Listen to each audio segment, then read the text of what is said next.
বন্ধুরা, একটা সময় ছিল যখন আন্দ্রে রাসেল নামটাই শুনতেই প্রতিপক্ষের বোলাররা কেঁপে উঠত। 4 ছক্কার ঝড়ে ম্যাচের মোড় ঘুরিয়ে দিতে পারতেন তিনি, কিন্তু 2025 আইপিএলে সেই রাসেল নিজেকে হারিয়ে ফেলেছেন। আর ঠিক সেই কারণেই কেকেআরের ড্রেসিং রুম এক চরম সিদ্ধান্ত নিতে চলেছে পরবর্তী ম্যাচে। আজিঙ্ক্য রাহানে কি সত্যি রাসেলকে বসিয়ে দিচ্ছেন পরবর্তী পাঞ্জাব কিংসের সাথে ম্যাচে, নাকি উনি খেলবেন আবার?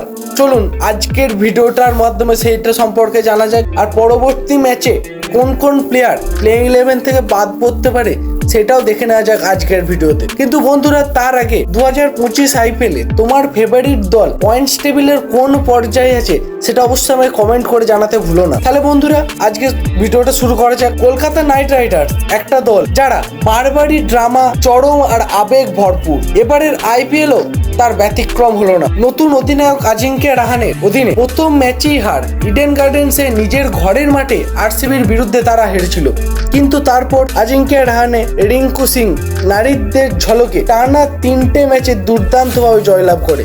রাজস্থানের সঙ্গে, সানরাইজার্স হায়দ্রাবাদের সঙ্গে এবং চেন্নাইকে হারিয়ে নাইট রাইডার্স জানান দেয় যে উই আর ব্যাক। কিন্তু আবার হলো সেই ছন্দ্রপত্র। Mumbai Indians, Lucknow Super Giants, Punjab Kings এবং শেষ ম্যাচ অর্থাৎ গুজরাট টাইটান্সের কাছেও তারা একটা লজ্জাজনক হার পেল। আর এই গুজরাট টাইটান্সের সাথে ম্যাচে যেখানে 189 রান তারা করতে নেমে তারা 39 রান কম থাকতে তাদের পুরো 20 ওভার খেলে ফেললো এবং ম্যাচটি জয়লাভ করতে পারলো না। স্ট্যান্ডে বসে মাথায় হাত দিলেন রাহানে। আর সমর্থকদের তো মনে প্রশ্ন, এবার কি তাহলে প্লে অফের রাস্তা আস্তে আস্তে কঠিন হচ্ছে? এই সংকটের সামনেই আসে এক নাম, তিনি হলেন আন্দ্রে রাসেল।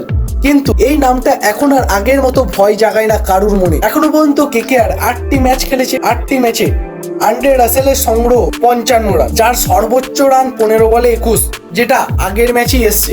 আর সে এখনো পর্যন্ত মাত্র 6টি উইকেট নিয়েছে এবং ফিল্ডিংও তার অনেকটাই সাধারণ মানের হয়ে গেছে আগের তুলনায়। তিনি সেই ফিল্ডিং এফোর্টটা যেটা আগের বছরগুলিতে দিয়েছেন সেগুলি আর তাকে দিতে দেখা যাচ্ছে না। তাই রাহানে আর টিম ম্যানেজমেন্ট এবার বুকে পাথর রেখে সিদ্ধান্ত নিতে বাধ্য হয়েছে। এতদিনের ম্যাচ উইনার এবার বসিয়ে দেওয়া হচ্ছে। গুজরাট টাইটান্সের সাথে ম্যাচে তার পারফরমেন্স ঠিকঠাক না হওয়া, পরবর্তী পাঞ্জাব কিংসের সাথে ম্যাচে কেকেআর দল নামছে রাসেলকে ছাড়া। শুধু রাসেলই নয়, পরবর্তী ম্যাচে বাদ পড়তে চলেছে আন্দ্রে রাসেল সহ ভেঙ্কটেশ আয়ার এবং রমনদীপ সিং। এবং এই আন্দ্রে রাসেলের জায়গা পেতে পারে একজন ক্যারিবিয়ান পিঞ্চ হিটার রাবম্যান পাওয়েল।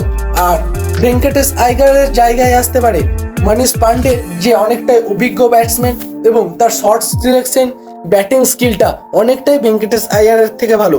আর রমনদীপ সিং যে মোটেই ভালো পারফরমেন্স করতে পারছে না 2025 আইপিএলে, তাই তার জায়গায় পরবর্তী ম্যাচে দলে আসতে চলেছে লাভনীত সিসোদিয়া, যে একজন লেফট হ্যান্ডেড ব্যাটসম্যান এবং ভালোই ঝড় তুলছেন নেটে। তাই মনে করা হচ্ছে পরবর্তী ম্যাচে তাকে যদি প্লেইং 11-এ নেওয়া হয়, তিনি মাঠে এসে অনেক বড় ঝড় তুলবেন। তাহলে এখন সব থেকে বড় প্রশ্ন হলো আন্দ্রে রাসেলকে নিয়ে। আন্দ্রে রাসেলকে যদি পরবর্তী ম্যাচে না খেলানো হয় এবং তার জায়গায় যদি রাবম্যান পাওয়েল জায়গা পায়, সে কি পারবে সেই তার পিঞ্চ হিটিং, পাওয়ার হিটিং দিয়ে সেই পুরনো রাসেলের জাদুকে ফিরিয়ে আন, রাসেলের যে ভ্যাকেন্সি সেটাকে ফিল আপ করতে, নাকি সে একটা সাধারণ ব্যাটসম্যান হিসেবে আত্মপ্রকাশ করে পরবর্তী ম্যাচে? সেটাই দেখার। এখন একটা হাই ভোল্টেজ ম্যাচ হতে চলেছে পাঞ্জাব কিংসের সাথে। গতবারের চ্যাম্পিয়ন কেকেআরের সামনে দাঁড়িয়ে এখন এক বড় চ্যালেঞ্জ। তারা 8টি ম্যাচে মাত্র 3টি ম্যাচে জয়লাভ করেছে এবং 6 পয়েন্ট নিয়ে পয়েন্টস টেবিলে 7 নাম্বার পজিশনে আছে তারা। তাতে একটু ভরসা পাওয়া কঠিন, কিন্তু আর যদি একটা ম্যাচও হারি তাহলে প্লে অফসের দৌড়টা আমাদের জন্য অনেকটাই কঠিন হতে চলেছে পরবর্তী ম্যাচ। তাই পরবর্তী ম্যাচটি অর্থাৎ পাঞ্জাব কিংসের সাথে ম্যাচটা আমাদেরকে দুর্দান্তভাবে অবশ্যই জয়লাভ করতে হবে এই প্লে অফসের দৌড়ে বেঁচে থাকার জন্য। আর এই অবস্থায় দলের অভ্যন্তরে পরিবর্তন, অভিজ্ঞ খেলোয়াড়কে বসানো সবই এক বড় সড়ো ঝুঁকি। কিন্তু এরকম বড় কিছু পেতে গেলে কিছু বড় সিদ্ধান্ত নিতেই হবে। সেইটারই এক ফলপ্রসূ হলো আন্দ্রে রাসেলকে পরবর্তী ম্যাচে বসানো। আজিঙ্ক্য রাহানে তাই বুকে পাথর চাপিয়ে এই কঠিনতর সিদ্ধান্ত নিয়েছেন। এই সিদ্ধান্ত কি ভুল হবে, না এই সিদ্ধান্তই হবে গেম চেঞ্জিং এর একটা পয়েন্ট? সেটাই দেখার কালকের ম্যাচ। আর ফর্ম তো সাময়িক, কিন্তু ক্লাস পার্মানেন্ট। আন্দ্রে রাসেল যিনি নিজে একটা ব্র্যান্ড, তার batting style, fielding style, bowling approach একটা আলাদা লেভেলের। তাই হয়তো তিনি পরের ম্যাচটি খেলছেন না, আজ নয় কাল তিনি আবার ফিরবেন কেকেআর দলে। কারণ আন্দ্রে রাসেল একটা ব্যান্ড। আন্দ্রে রাসেল থেকে লড়ে তৈরি করেছে আমাদের কেকেআর দলকে।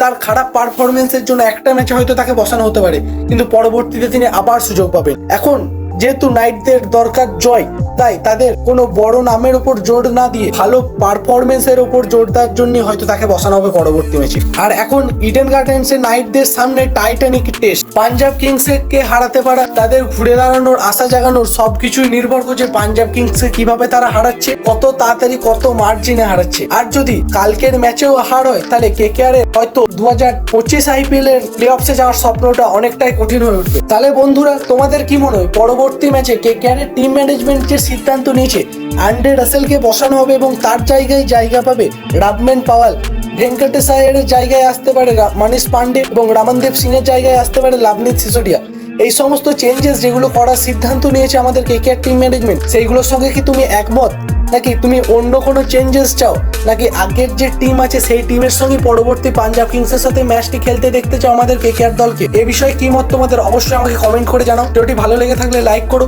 আর চ্যানেলে যদি তুমি একজন নতুন ভিউয়ার্স হয়ে থাকো তাহলে চ্যানেলটা অবশ্যই সাবস্ক্রাইব করে ডেসক্রিপশন বক্সে থাকা লিঙ্কে ক্লিক করে আমাদের টেলিগ্রাম চ্যানেলে অবশ্যই জয়েন হয়ে যাও, যেখানে কেকেআর রিলেটেড সমস্ত আপডেট আমরা সবার আগে দিয়ে থাকি। আর বন্ধুরা, তোমরা যদি কেকেআর এর একজন ডাই হার্ট ফ্যান হয়ে থাকো তাহলে ভিডিওটা অবশ্যই মন থেকে করে দাও লাইক, আর কমেন্টে অবশ্যই লিখে দাও আই লাভ কেকেআর। তাহলে আজকে এই পর্যন্তই থাক বন্ধুরা, দেখা হচ্ছে পরের ভিডিওতে।